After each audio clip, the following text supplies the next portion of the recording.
എല്ലാവർക്കും വൈകാദേവ വ്ളോഗ്സിലേക്ക് സ്വാഗതം. അപ്പോൾ ഇന്ന് നമ്മൾ ഉണ്ടാക്കാൻ പോകുന്ന ഒരു മുട്ടത്തോരൻ്റെ റെസിപ്പിയാണ്.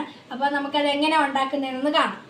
അപ്പോൾ ഇതിനായിട്ട് ഞാനിപ്പോൾ എടുത്തേക്കുന്ന ഒരു വലിയ സവാളയാണ്. നിങ്ങളുടെ ചെറുതാണ് ഇരിക്കുന്നതെങ്കിൽ നിങ്ങൾക്ക് 2 എണ്ണം എടുക്കാം. പിന്നെ നമുക്ക് ഇഞ്ചി, വെളുത്തുള്ളി, പച്ചമുളക്, തക്കാളി. ഇപ്പോൾ 3 മുട്ടയാണ് എടുത്തേക്കുന്നത്. നമുക്ക് മുളക് പൊടി, മഞ്ഞൾപ്പൊടി, കുരുമുളക് പൊടി, കടുക്, പിന്നെ ആവശ്യത്തിനുള്ള ഉപ്പ്, വെളിച്ചെണ്ണ. നമ്മൾ അടുപ്പ് കത്തിച്ചിട്ടുണ്ട്. വെളിച്ചെണ്ണ ഒഴിച്ചു കൊടുക്കാം. കടുക് ഇട്ട് കൊടുക്കാം. നമുക്ക് ഇഞ്ചിയും വെളുത്തുള്ളി ഇട്ട് കൊടുക്കാം.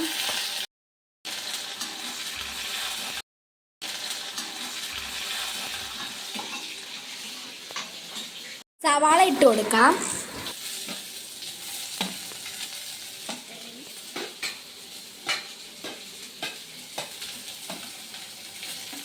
നമുക്ക് ഉപ്പിട്ട് കൊടുക്കാം. ഈ സവാള ഒന്ന് സോട്ട് ആവാൻ വേണ്ടി. പിന്നെ ഉപ്പിടുമ്പോൾ നോക്കിയിട്ട് ഇട്ടാൽ മതി കേട്ടോ.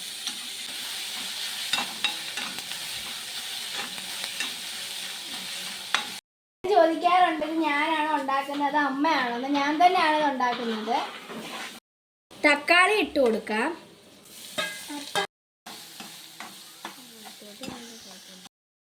മഞ്ഞൾപ്പൊടി ഇട്ട് കൊടുക്കാം. ഇനി നമുക്ക് കുറച്ച് മുളക് പൊടി ഇടാം. കുറച്ച് കുരുമുളക് പൊടിയും കൂടി ഇട്ട് കൊടുക്കാം. പൊടികളുടെയൊക്കെ പച്ചമണം മാറുന്ന വരെ നമ്മളൊന്ന് ഇളക്കി കൊടുക്കണം. മുട്ട ഇട്ട് കൊടുക്കാം.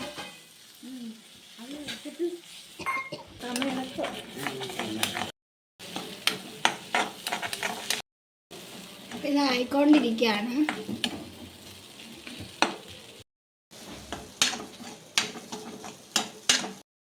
റെസിപ്പിയാണ്. ചെറിയ പിള്ളേർക്ക് എല്ലാവർക്കും ഉണ്ടാക്കാൻ പറ്റുന്നതാണ്. നമുക്ക് ചോറിൻ്റെ കൂടെ ചപ്പാത്തിയുടെ കൂടെ ഒക്കെ കഴിക്കാൻ പറ്റുന്നതാണ്.